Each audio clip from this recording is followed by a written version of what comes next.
This week on the Special Ed Strategist. And I realized by reading the definition of trauma-informed care, I was already doing it, but there were ways that I could do it bigger, better, and that our community, our staff, we could be trauma-informed to the students and trauma-informed to ourselves. At this location, the staff and the residents are not allowed to use violent language because we know the histories of the people that are working there. So by eliminating those phrases, we are reducing the risk of just sending someone into a panic. When survival brain takes over, their brain is just saying, safety, safety, safety, I need to be safe. And you coming in saying everything's fine, well, that goes into trust and transparency. It's not our job as educators to decide what's trauma and what isn't. So, for example, the word divorce. If you have a child whose parents are going through divorce, you start automatically putting together your life experiences, whether it's a friend of yours, your parents, whoever it was, and you start assessing, well, that's not trauma. It's an individual's perspective of an experience. Today's episode is brought to you by Learning Essentials and our Cracking the Code to Special Education eligibility course. Empower your advocacy, erase confusion, and unlock the services your kiddo deserves. Learn more at learningessentialsedu.com. Hello and welcome to the Special Ed Strategist Podcast. I'm your host, Wendy Taylor. Today we're going to be talking to Rachel, a speech-language pathologist and trauma-informed care advocate who has dedicated her work to helping educators and professionals implement that trauma-informed practices throughout their classroom, their school, and their day. So welcome to the show, Rachel. Thanks so much for joining us. Thank you for having me. I'm excited to be here. I bet. And this is incredible depth of information that we should talk about as educators, as professionals, helping students kind of navigate their world. And before we jump in, I do like to ask the question. I'm going to ask you to introduce yourself, but I also want to know what is one thing about you that people don't know, doesn't necessarily align with what you do for your job. Okay. Put those in either order. Okay. One thing that people don't know about me, I work at a Pilates studio. So I'm a full-time speech pathologist. I do presentations around the country, and 3 to 4 days a week, I work at a Pilates studio. So that is another speaking thing that I do. I'm also an ordained minister. I've officiated 2 weddings. So I just keep doing these speaking opportunities. But those are some unknown things about me, I guess. And my name is Rachel Archambault. I'm a speech pathologist. I'm a speech program specialist in Broward County, Florida. It's the 6th largest district in the country. So I support 44 high schools and 102 SLPs right now. I love those little tips of little things we didn't know about you and the work that you're doing. Can you just start us off and give us a little bit of background of how you became focused and really wanting to do more with trauma-informed care? Absolutely. So in undergrad and grad school, I realized, I guess, in my career that we didn't really have a focus on counseling, yet I was always drawn to the more counseling parts of my job. So stuttering was always something I really enjoyed. And the way that stuttering therapy kind of works, it's more of a counseling aspect. It's what emotions are you feeling right now? Where's the tightness present in your body? And I didn't realize why I really enjoyed that aspect. I always was kind of interested in being a psychologist or mental health counselor. I really loved that counseling aspect. In 2018, I worked at a school called Marjory Stoneman Douglas High School, and I experienced a traumatic event at work. It was my second year as a speech pathologist, my first year completely on my own. My first year, I was a clinical fellow, which is the first 9 months, it's more supervised. And this was the first year on my own. So experiencing this traumatic event in a community in a national lens was very difficult. And I had a really difficult time coming back to school, trying to figure out why we should focus on an R sound or a reading disability or whatever it is when we didn't feel safe. Our safety was broken. Our trust was broken. So that was what led me to search for a solution. And I went on Google and I said, how do you help a community that's been traumatized? And something I kept seeing was trauma-informed care. And I realized by reading the definition of trauma-informed care, I was already doing it, but there were ways that I could do it bigger, better, and that our community, our staff, we could be trauma-informed to the students and trauma-informed to ourselves. Our administrators could be trauma-informed to us to reduce causing harm to us. That's the goal of trauma-informed care, is reducing harm. And with a community that has been harmed so heavily, you want to reduce our risk of causing that harm. I'm sorry, I'm having a hard time just it's just your story is so emotional. No, please. I appreciate, I mean, for me, it's been, that was 2018. It was Valentine's Day, 2018. So I'm very far removed from it from this point.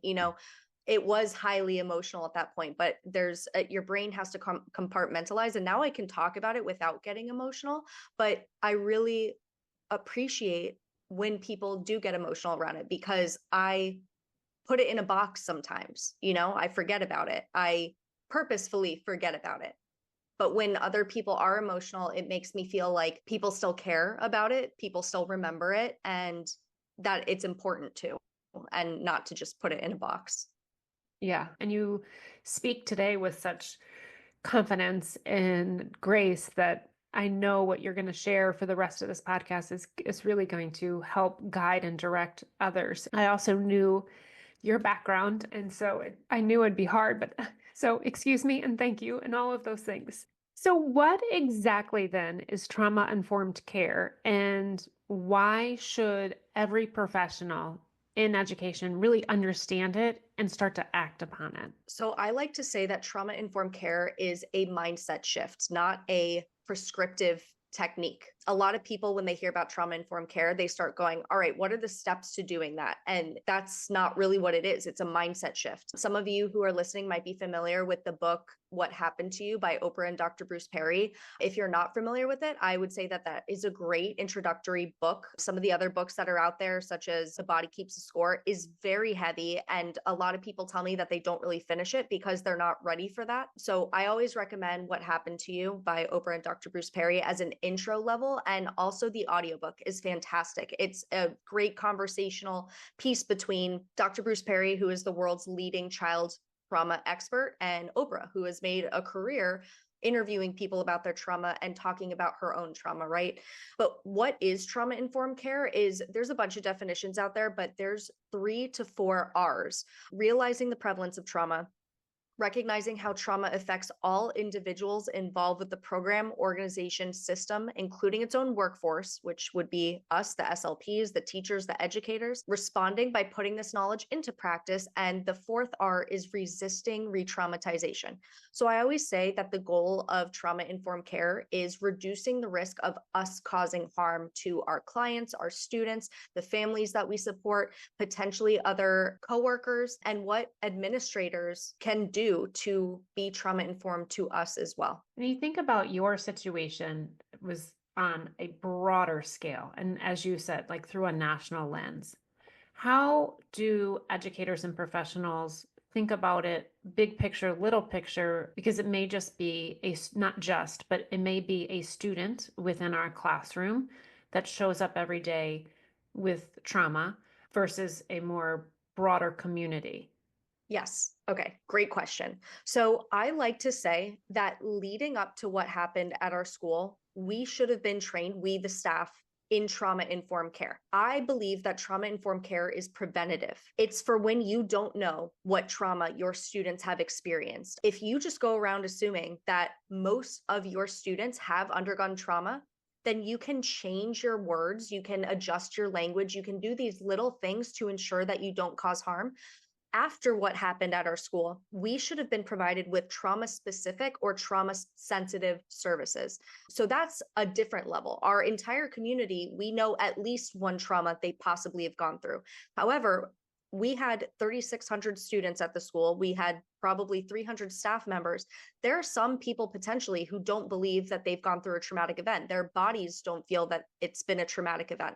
So you can have 2 people experience the same thing and say, yes, it's trauma for them, and no, it's not. But if we assume that it potentially is a traumatic event, then we can adjust certain things. So an example would be after what happened at our school, they stopped ringing the fire alarms for fire drills. They just came on the intercom system to say, hey, everyone, in about 5 minutes, we're going to be going through this fire drill. It's necessary for us to do once a month.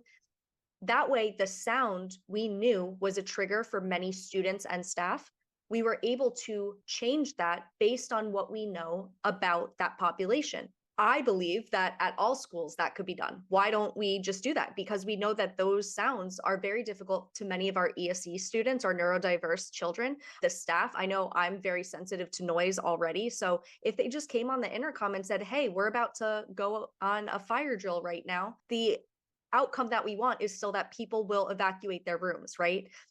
If in case of an emergency that the fire alarm happens, then we know that it's a true emergency. So there are certain things that we can do, changing our language, changing our response to things. But for the most part, you are not going to know what traumas your students have gone through. And it's not our job to start investigating.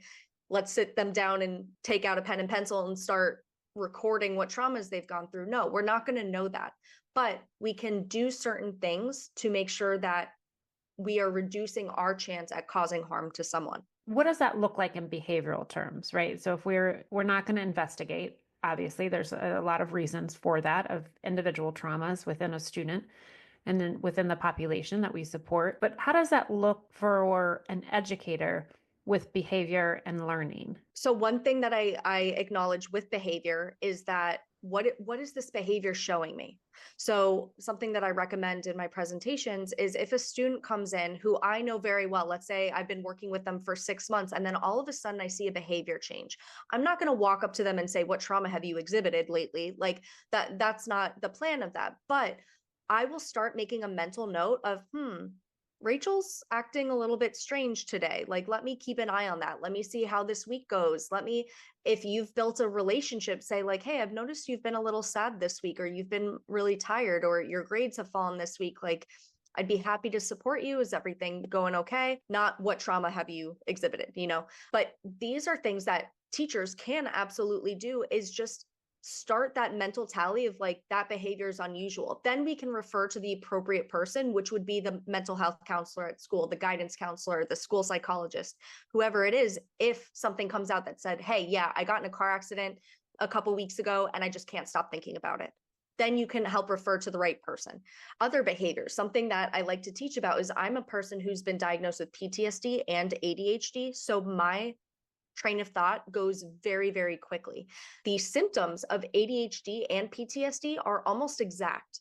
So when you're looking at a kid and these veteran teachers have been there for 40 years, they say, I know an ADHD kid like the back of my hand. That is one. I take a step back and I say, what is this behavior? Like, how can I support this behavior, rather than saying that's ADHD and we just say it's a choice of theirs, it's a behavior of theirs.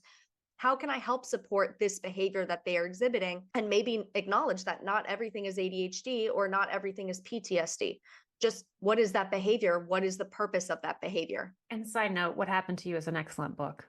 Yes, it is. I did do the audio version and I was shaking my head, and it also is that framing, which coming back to what I'm going to ask is, I love that getting curious and kind of thinking through and what are my next steps to support a student. Can we just talk about the R's for a second and Yes. kind of break that down a little bit more? So like, what does realizing look like? Recognizing, responding, what does that look like? And how would we kind of implement? Okay, so number one being realizing the prevalence of trauma. That's really just how much does it exist in our life? I think the statistic that I usually use is 2/3 of children before the age of 16 have experienced at least one traumatic event. So for me, working in high schools mainly, I can assume that most of my students, or 60% of my students, have experienced a traumatic event, rather than people going around saying, well, this population of kids don't have trauma, or this population of kids absolutely does. Like, it's somewhere in the middle there. We can't say based on a certain background. We can say based on certain factors, this might contribute to trauma. So realizing the prevalence is just acknowledging that it exists much more than we might assume in our world. In the 1990s, there was a study done called the ACEs study, which I also typically get away from. It's the adverse childhood experiences. The limitations of that study is that there were only 10 potentially traumatic events on that list, or adverse childhood experiences on that list. What about the rest of the things in the world that happen, right? So the benefit of that study is what came out is the more traumatic events in childhood, the worse physical health outcomes, physical, emotional outcomes. up to a 20% or a 20-year reduction in life expectancy. Wow. That's huge. So I hear this a lot in the parenting community and the education community. Children are so resilient. And I really don't like that phrase because it basically says it'll just bounce off them, no effects from it. And there is some benefit to it. However, we have this study that shows the more traumatic events in childhood, the worse physical health outcomes. So whether we acknowledge that it's traumatic or not, our logical brain, our brain and our body are telling us it is trauma. Like, this is how it's affecting us. So realizing the prevalence of trauma, it exists, and it is a national health crisis. We are experiencing trauma at high levels, and it is going to cause physical health outcomes in the future for the acute care system, having to support everyone that has these adverse childhood experiences. Diabetes, heart disease, cancer, all of those contribute or are correlated to traumatic events in childhood. That's a lot. That's a lot. That's a lot. I mean, there is just unpacking a lot, right? In terms of where to go with that information and what to do. And so I think that's a huge step forward for us as parents and educators and caregivers and support folks as well. You know, all our research, the SLPs and OTs and PTs, and just recognizing and realizing the prevalence of it. And then, well, that was the realize. So then we're going to recognize it. So what would the difference be then? So recognizing how trauma affects all individuals involved with the program, organization, system, including the workforce. So in education, I am the one supporting the student, right? I cannot be 100% trauma informed if the systems in place above me are not trauma informed. So let's say for teachers, if you have 60 kids in your classroom for some reason, if the caseload cap, if the classroom size caps aren't being held to, you are not going to be able to be as trauma informed as you would like to. Also, the trauma that happens in the school system to the teachers. One of the things to acknowledge is high stress environments can cause trauma. So the amount of stress that teachers are under contribute to the possibility of us causing harm to our students. So if our workplace was a trauma-informed workplace, our administrators would be trauma-informed to us. And we'll be talking about what trauma-informed actually means with the 6 pillars of trauma-informed care. How can our administrators be more trauma-informed to us? And it's the same as how can we be more trauma-informed to our students? But recognizing how trauma-informed care and trauma not only affect the bottom rung, but all levels above that. And I think in this, where we are currently in education, it's a high-stress environment. Yes, it is. Without a doubt. We have, I'm just even through the special education lens, there's shortages, not enough hours are going in, data collection, the whole thing. There's just so many things that are piled, different curriculums, new curriculums, different kiddos in your class. And I think that right there's a high stress environment. So if we realize it and we recognize it, what can we do about it? There's a couple things that we can do.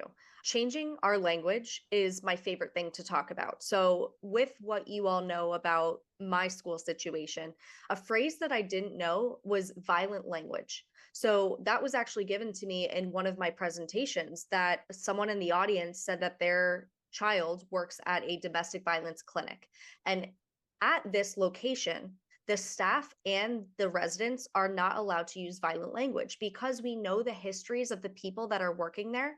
So by eliminating those phrases, we are reducing the risk of just sending someone into a panic or taking them out of their learning brain. So an example of violent language, something that I hear all day, every day, is shoot me a text, shoot me an email. There's a lot of gun related things that we say or killing related things that we use. And I promise after this recording, everyone in the audience is going to start thinking about, oh, that's a violent phrase and that's a violent phrase. You don't realize it. So for teachers, if you're working with, let's say 15 kindergartners or 30 kindergartners, depending on how big your classroom is, right? You would assume that they are not experiencing domestic violence or have experienced gun violence at home, anything like that. But if we say, what if they have, and we remove violent language for everyone rather than the one student that we know it has happened, we are reducing our risk of causing harm to the whole population. We don't know the histories of the rest of them. We might know the history of one of them. So I like to remove violent language altogether. One thing that I stopped saying is when something is funny, I stop saying, I'm dying, because hearing that after trauma with many people dying, I got sick, of just like that. I can't use that anymore. It's not appropriate. And I don't know what people have gone through in front of me. I do get people in my audience who are saying, oh, well, you can't say anything anymore. Everyone's so offended. And I understand why people say that. However, our job in education and in healthcare, we are trying to teach someone something. We are trying to teach children something. And we want to keep children in their learning brain. There's a difference between the learning brain and the survival brain. If the survival brain is on, they cannot learn. So if I'm saying something that distracts them, they're thinking about something, they are not in their learning brain and they are not going to meet the goals that we've set. So I always try to reduce the chance of sending them into their survival brain, making them feel as safe as possible. And that's done through the 6 pillars of trauma-informed care. But it's just a mindset shift. Again, let me remove violent language. Let me remove certain things that I say to try to make sure that I don't cause harm. And we're talking about respond, right? Yes. And I think it's fascinating that you brought that up because it reminds me, so my middle son is a brain cancer survivor. He had to do brain surgery. And I've mentioned that on this podcast. But one thing that I haven't mentioned and was said to us is, so he was 5 before surgery. And they said, just don't tell him we're going to put him to sleep, because that's what you tell when you have an animal. You're going to put him to sleep and then the animal doesn't come home. And so Yes. It was a moment of like, oh, okay, that's right. And so that education piece is crucial. I use that very example all the time, just different language changes. And I'm not sure if in your situation you worked with a child life specialist in so that is the coolest profession. And if I were to go to school now today, I would be a child life specialist. Little things that are said based on a 30-year research of what causes trauma to this population, childhood cancer survivors, little things that are said that we can reduce our chance of making an already traumatic experience less traumatic. That's an awesome example. So just little things that we can say, oh, wow, I didn't think of it that way. We do use that example for when an animal dies. Let's not equate that to us dying, because that will scare them, right? So great example. Awesome. Now, what is our last R? Resisting re-traumatization, which basically is everything that we have talked about today, or just I try to put that at the forefront of my mind. How can I reduce causing harm? How can I reduce causing re-traumatization to this population? So that kind of encompasses all of them, but that should be our main goal as educators, to reduce causing harm. And we'll go over the 6 pillars again, but that should be just like at the front of your mind. How can I reduce causing harm to this child, to this classroom? And our administrators should be thinking the same to us. How can we reduce causing harm to the staff here because of all the things that they have on their plate? I love that. And so let's dive into those 6 pillars. So this is based on SAMHSA's 2014 paper, Safety, Choice, Collaboration and Mutuality, Trust and Transparency, Empowerment, Cultural, Historical, and Gender Issues. So those are the 6 pillars. And what I like to mention with everyone is these are not, again, a step-by-step, first you do safety, then you do choice. They all kind of waterfall into one another. You can't have safety without choice. You can't have trust without safety. Like, they all mesh into each other. But if you go one by one and start asking yourself a question, where can I provide safety to this child specifically? Where can I provide choice to this child specifically? That's what you need to reflect on. So for safety, we can try our best to ensure physical and emotional safety. I also think it's really difficult in education. I hear it all the time that a lot of people assume themselves as their student's safe person. And I never say that I'm a safe person unless someone has told me specifically, unless a child has said, you are my safe person. Because if I just think I'm everyone's safe person, I'm potentially going to be causing harm in that way. I need to constantly be reflecting on, what does this child need to feel safe in this room? Does their vision of safety look like my version of safety? And it often isn't, especially as an adult.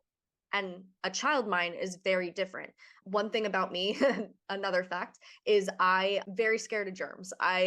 Since COVID, before COVID, I've been a germaphobe. I am. It's been a struggle, especially over the last couple of years, when people decide what is safe for me, because my threshold of safety for someone's sickness is a lot less than someone else's. So they'll take it upon themselves to say, well, I think it's just a cold. It's not a big deal. My tolerance for safety in that specific area is a lot less. So if you give me choice of, hey, Rachel, I know we were supposed to hang out today. I'm not feeling well. Do you want to recancel, or do you want to cancel, or do you want to get together? That is giving me the choice, giving me all the information. And I could say, you know what, I am going to take the chance today. Thank you for telling me.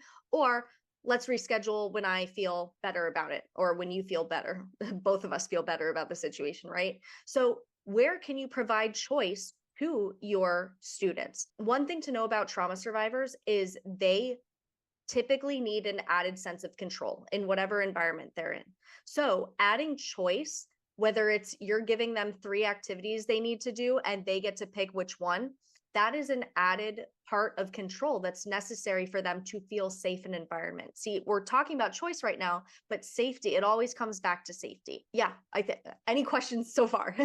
I often think about the choices, assuming the sale, right? Like we need to get something done, but let's see, you can do it this way or that way, or you can finish now or in 5 minutes, or, kind of however, I don't know how that aligns with trauma-informed care. Yes, absolutely. But I just am always just from that, educator parent, I'm always like, all right, time for this, but you can do it then or now, or, whatever that may be. That's super important, because I don't think all parents or all teachers do have that mindset. It's you're doing it this way and no other options are available. I think whether you're a parent, whether you're an educator, to give them multiple choices. I do it all the time in speech, right? So I have students who come to me that don't want to go back to their math class, and I don't blame them because I hate math as well. But I'll say, you can either get pushed on my rolly chair. And again, I work with high schoolers. I can say, you can do that, or you can sprint there. What would you like to do? Or for choice, I ask them, how would you like to get back to class? Right. So adding these relatively silly things, or something that many people would feel is unnecessary, it's giving them choice at the end of the day. It's allowing them buy into something that we are saying, you have to go do that. How would you like to get there? Which you can see this transforming or transcending all different needs of students, ages of students, all of that, and how helpful it would be to have that within an IEP as well. And really educating, it really does almost make our job easier when you add that in there. It is. And a lot of people look to me and they say, wow, like your classroom management, these kids listen to you so well. And I don't think it's necessarily that they listen so well, but I'm giving them more options. I'm giving them more choices. And that also ties into our relationship building. Relationship building is the first priority for me. I always think it's funny when, the first day of school, especially in high schools, because of the system that we have limited time and there's standardized testing and everything. Some teachers say, nice to meet you. All right, we're talking about math immediately, like 5 minutes in. You're not really leaving any time for that relationship building. And that is the most important aspect for me. And that is also done through the 6 pillars of trauma-informed care. I am constantly trying to evaluate, and I ask my students, what would make you feel more safe in this room? What choices? I usually pick some choices for them, but if they are struggling, if they're having a panic attack or something, I would say, would you like some essential oils to sniff? Would you like a weighted blanket? Would you like whatever? Here's a box of things. You choose. What would you like?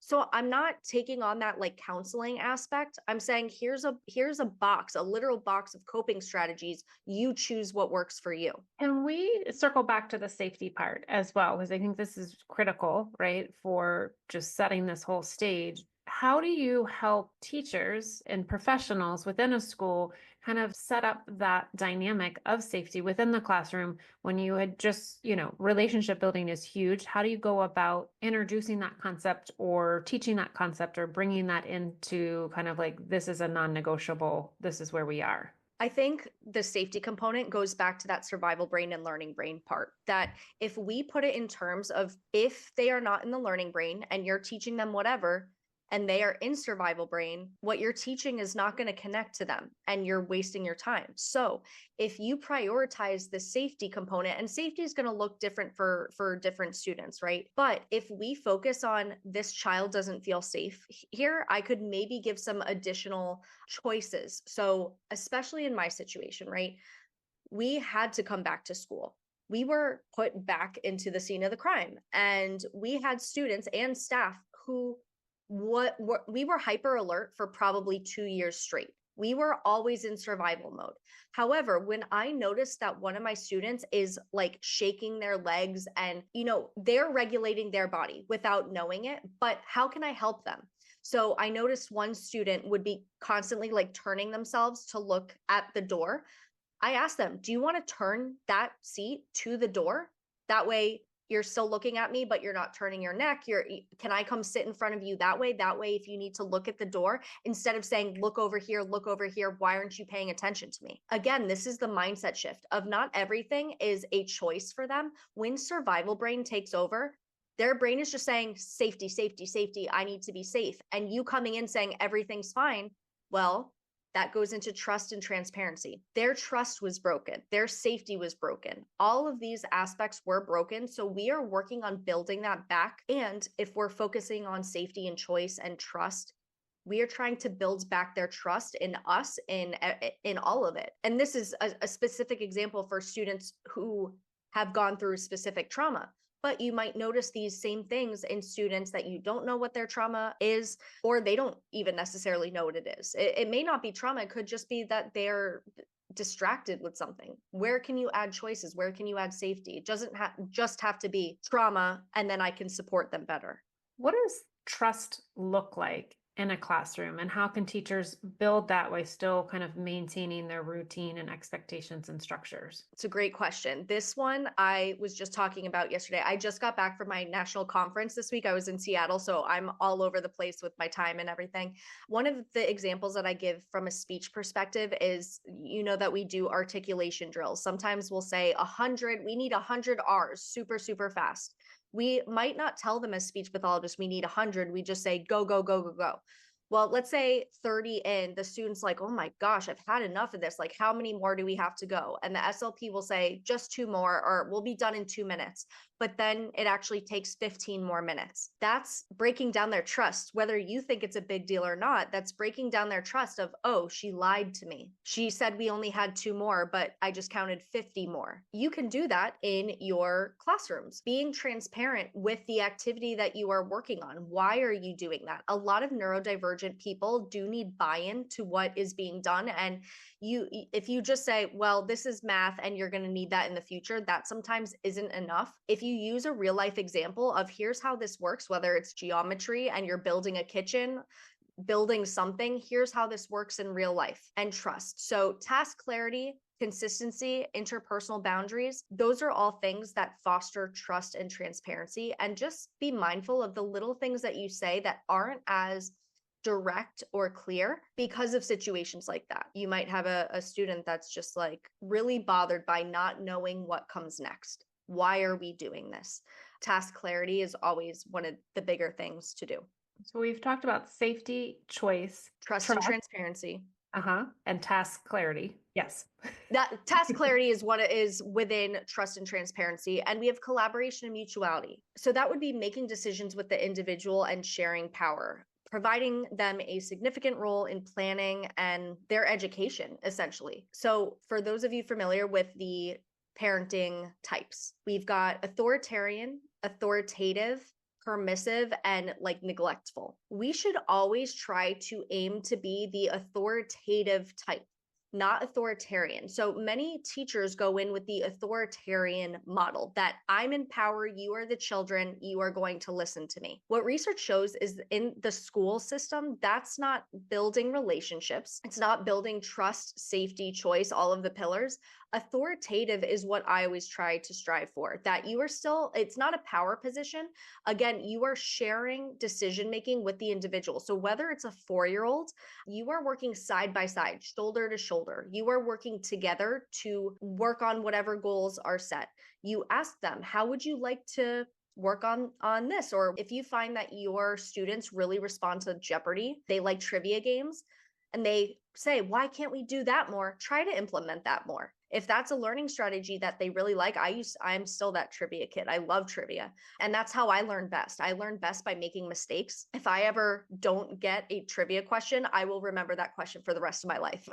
So collaboration, mutuality, it really just means working at the same level as who we are working with, and not from that power perspective, because that potentially could cause harm also. How do we kind of set the stage for this at trauma-informed care and the importance that it takes place and the precedence that needs to take place within our community, home, school? How do we navigate the challenges, right? So how would I address any pushback from staff or parents who may not understand the importance of trauma-informed care? That's a tough one. I just did a presentation this weekend about the challenges to implementing trauma-informed care, and it really is a systems-based situation, right? So within the school system, some of the pushback that we see is lack of resources, lack of money. So a school, if they wanted to be trauma informed, could have someone come and present on trauma informed care and explain the importance of it. You might have some schools that say that's not on our list of things to do. We don't have the money. We can use this money for something else that's more beneficial. The way that I always recommend, especially in the school system when we don't always have those resources, is to model it yourself. Modeling it yourself is the best way to show someone why it's important. So I do get the comment often that, wow, your students really respond to you. You have a great relationship with your students. Your students learn a lot from you. They tell me that you're their safe person. Why is that? Because I continue to reflect on their 6 pillars, and I advocate for the systems above me to be trauma informed. I speak at my school board meetings. I write letters to the board members. I say, hey, is it something that you're interested in? I will present for free for my school district. And they're not super interested in it, you know? So these are choices that are made that are continuing the status quo. And the harm in that, what I make sure to put in my emails, is that we are potentially causing harm. One thing in education, a lot of educators keep saying that, trauma, all that trauma at home. And we do have to recognize that school is another place that trauma does happen. So we want to reduce our risk of causing that harm, whether it's something that we say. Harm could be done unintentionally. That's okay. Part of the trauma-informed mindset is the repair is just as important. So if I say something that the next day I'm like, I was really short with that kid. One thing that happens all the time is a student will go into a room, a teacher will be upset by something, and they'll notice it and they'll say, hey, Miss A, are you okay? And I or whoever it is says like, I'm fine, don't worry about it. We're teaching kids to not really understand context clues, which that is my whole job as a speech pathologist, is teaching context clues. But we're saying that you are not correct. You're not right in your assessment of my body language, my tone, and it wasn't really nice of me to respond in the way that I did. So the next day I can say, hey, Johnny, I was upset yesterday, and thank you so much for asking. I'm sorry. I'm sorry that I responded to you in the way I did. You were totally correct. I don't need to say, oh, and my boyfriend broke up with me or anything. We don't need to go into the reasons why. There's still those professional boundaries that we were talking about in collaboration and trust, but we can say, thank you for checking in on me. I could apologize. And I realized just a few years ago that I was never apologized to as a child, ever. And I think many adults can say the same, that as a child, you're not really apologized to by an adult until you become an adult. And I think it's really important, especially for my high schoolers, that when I apologize to them about something, they're like, you're allowed to do that? I didn't know that adults do that. So the repair is just as important. When they tell you something or when you hear something, you can apologize. It's totally okay. That's repairing the relationship and building that relationship with safety, choice, collaboration, trust, empowerment. And I like that you noted that it could be the next day, right? Mm-hmm. Because sometimes it takes us, just being human, time to kind of process and reflect on something and be like, oh, wait, hold on a second. I needed a moment and this is why. And thanks for noticing. So I think that's important to know as well. Absolutely. That we're not going to get it correct all the time, but just having that awareness and that honest intention to set that stage is incredibly important.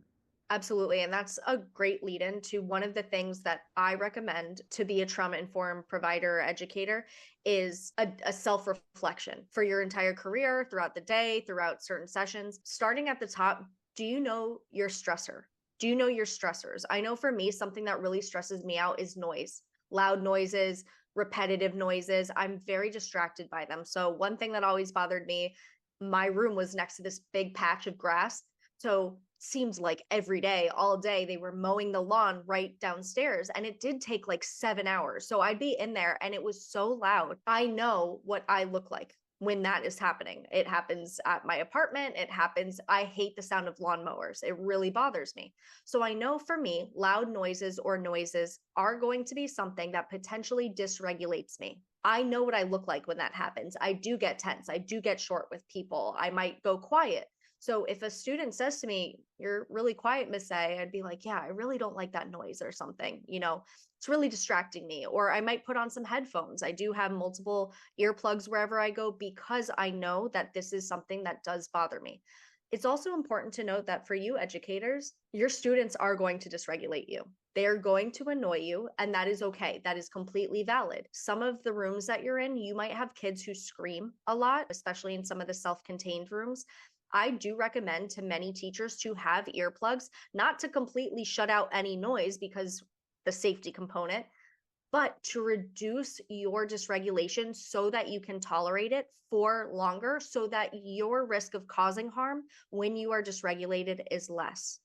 That's the whole goal of it. Is there are going to be stressful things in our environment, but we need coping strategies to handle those things. Are you able to identify when you're stressed in the moment? Can you say, "Ooh, something's really bothering me right now. I need to take a moment. I need to, go wash my hands. I need to go to the bathroom," whatever it is. How do you regulate yourself? Do you have any coping strategies? Because one thing that I learned at the school, all the staff was dysregulated and 0% of them had any coping strategies. So it was just dysregulated people walking around trying to regulate dysregulated children. We can't do that.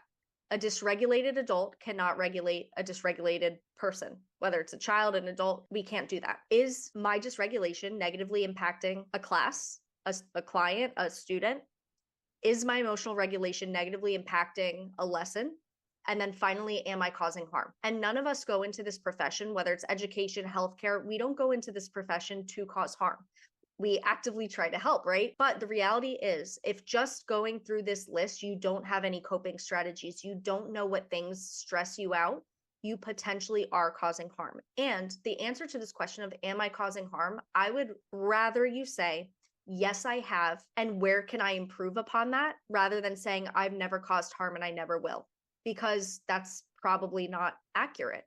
There's nothing to improve upon in that area. So I would rather say, yes, I have. Let me make sure I don't do that in the future, or here's how I can prevent causing harm in the future. What is one thing that somebody could start automatically, like right now as they're listening, to put the step forward to be trauma informed and starting to reduce incidents and improve outcomes? So I spoke about removing violent language. I think that's something that you could do immediately. A lot of people say, take a stab at it, roll with the punches, target audience, push comes to shove, take your best shot, execute a plan, blown away. Those are just certain examples. Be more direct. Just say things directly. And we know many of our students have a difficult time with context clues or figurative language, which figurative language, I have a whole other rant about that. It's generational. So if I see a 5-year-old saying it's raining cats and dogs, I'm like, have you been hanging with grandpa a lot? Like, what? Something's a little off here. But altering our language is the best way to start to make changes, and the easiest way. One thing is removing toxic positivity. And just based on what you've shared with your experience, I'm sure with your child and the hospital setting, a lot of things were said that you might feel was very dismissive of, everything will be okay. That was said to me a lot after my trauma. And I'm like, no, it's not. Like it's not. And that's okay. Like things don't always have to be okay. And I think that comes from a cultural thing, that our culture is very uncomfortable with an emotion other than happiness. So as soon as someone starts saying sadness, anger, whatever it is, they go, well, let's get that person back to happy because I don't know how to deal with you. And I think there are people who do respond to those toxic positivity phrases like other people have it worse. I think that's like a perspective type thing. Someone will always have it worse. Like we're not going to be measuring traumas, which is another thing that I didn't talk about today, is that it's not our job as educators to decide what's trauma and what isn't. So for example, the word divorce. If you have a child whose parents are going through divorce, you start automatically putting together your life experiences, whether it's a friend of yours, your parents, whoever it was, and you start assessing, well, that's not trauma. It's an individual's perspective of an experience. But what research shows the best way to help people cope is not using toxic positivity, it's validating emotions. And I can't tell you how helpful that's been in a high school setting that, they tell me this terrible story of their boyfriend broke up with them, blah, blah, blah. They're going on for 40 minutes. And I say, that sounds really tough. I'm sorry you're going through that. And they're shocked, because a lot of people say, and I heard it just a couple weeks ago, you won't even remember him in 20 years. These are very dismissive phrases that all high schoolers want, and all children, they just want to be heard. So we can use active listening. So think of it like counselor, like therapist speak. Just listen. You're not putting in your input of, well, I was broken up with when I was no, that's not what a therapist does. They're there to just listen. You are there to listen. Seeking out trainings on trauma, diversity, inclusion, anti-racism practices, recognizing our own bias is a big one, whether that's cultural bias, religion, anything that is about us. We're not always thinking about everyone else. What things make my identity might not be the same as who we are working with. Teaching children and adults social emotional language skills very early, because I can't tell you how we had to work backwards at our school. We were teaching everyone social emotional language skills as they are dysregulated, and that's not an easy way to do it. So teaching them early, if you've ever heard like a 2-year-old say they're frustrated, it's the funniest thing, but it's also so great that we're doing that, right? Adding inclusive language for you educators when you send home a letter. Instead of saying dear parents, one thing that I've asked teachers to do is saying dear adults, because the likelihood that a child is living with a parent, maybe, but they better be living with an adult, right? If they're not, then that needs to be investigated. We do have to investigate that part as a mandatory reporter, but not everyone is living with a parent. You might say, oh, well, it's a grandparent, but it's not a parent. And when a child looks at that, they'll read that letter and they go, don't need to give that to grandpa because he's not my dad. We're also including and we're collaborating with the other adults, whether it is a cousin's cousin, why they are living with them, we don't know necessarily, but we are including them because they are the guardian for whatever reason. Acknowledging that a reason a client is with you or a student might be traumatic. For those of you that are working in ESE, self-contained, I know in Florida, we have a lot of near drowning accidents. So a lot of students come in with AAC devices. They are paraplegic. They're in these self-contained rooms because of an accident that happened. And we need to acknowledge that. And then going back to violent language, I think that's an easy one. But again, these are all just language changes. Things, again, it's a mindset shift. So I'm not asking you all of a sudden to eliminate violent language out of your vocabulary, but I want you to start thinking of, oh, there's one. Oh, there's one. Like you're going to start noticing it more. And that's the first step to becoming trauma informed, is just adjusting your mindset. It's a mindset shift. Can't believe all of the information. I can't believe that an hour is almost up, which is just incredible information. And I think we've just barely scratched the surface on this. But as we wind down, what is something that I did not know enough to ask that I should have asked? I think you asked incredible questions. I thought they led in perfectly to the next area. I think the only thing that we didn't really go over is what is trauma, which I'm actually glad we didn't talk about, because like I mentioned, it's an individual's perspective. So a lot of people get trained on trauma-informed care, and then they're so worried about, well, that's not considered a trauma. An example that I can give you is after everything happened in our school, we had many teachers leave, which is to be expected. We had a new teacher come in who was an ROTC teacher at the high school level. So this is a military man who came in to teach high schoolers, I guess, little military in a way. But as someone who has worked in military spaces for Veterans Affairs and with veterans from a speech perspective, I understood his question. So we had a training coming back, And he raises his hand and he goes, how do I know what kids have PTSD? From a military perspective, I understand, because in the military, you can't get help without like a specific diagnosis. And I went up to him after, this is a new person I don't know, and I just said, you have to assume that everyone here has trauma. We don't know if anyone has officially been diagnosed, and the diagnosis of PTSD is a whole other rant, that it's a medical model. We still have to acknowledge that a trauma has happened here. So if you are going to adjust what you're saying to one kid that you know has PTSD, do it for all of them, because everyone has gone through this here. So it's important to not put specific traumas in a box or start saying that's not a trauma, this is a trauma. We just have to take it as someone is showing signs and symptoms of a stressful something. How can we support them as educators? That is our role. Thank you for that clarity. And as you were speaking, I was also just thinking, as somebody that's listening to the podcast, if they're thinking, okay, I have control over my domain, my classroom, my, bringing kids in for service, how would you encourage someone that's not at the administration level, just let's do building level instead of district level, to kind of bring up this context and conversation so that hopefully they can start to make the shift as well as an administrator? I think, unfortunately, the way that we have to go about it is data. When you tie it to learner outcomes, that if we are putting teachers in stressful situations, if their caseloads are so high, the learning outcomes of a student might not be met. And for districts that are very worried about their school grades, the standardized tests, this is something that you could tie in and say, we will see better learning outcomes by reducing class sizes, by doing this, by having trauma-informed training. I think that's a way to get their attention about it, why it's necessary for them. Because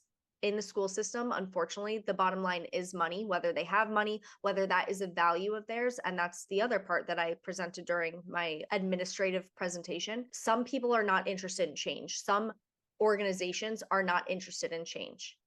You have to show them why it's important, and whether that's in your specific classroom that you have seen learning outcomes based on when you started trauma-informed mindset, you can show that to them and say, let's do this district-wide, let's do this school-wide, let's do this department-wide. Start small and then work your way up, but always modeling is the best way to go about it. If you had one tip for parents for a billboard, what would it be and why? Final question.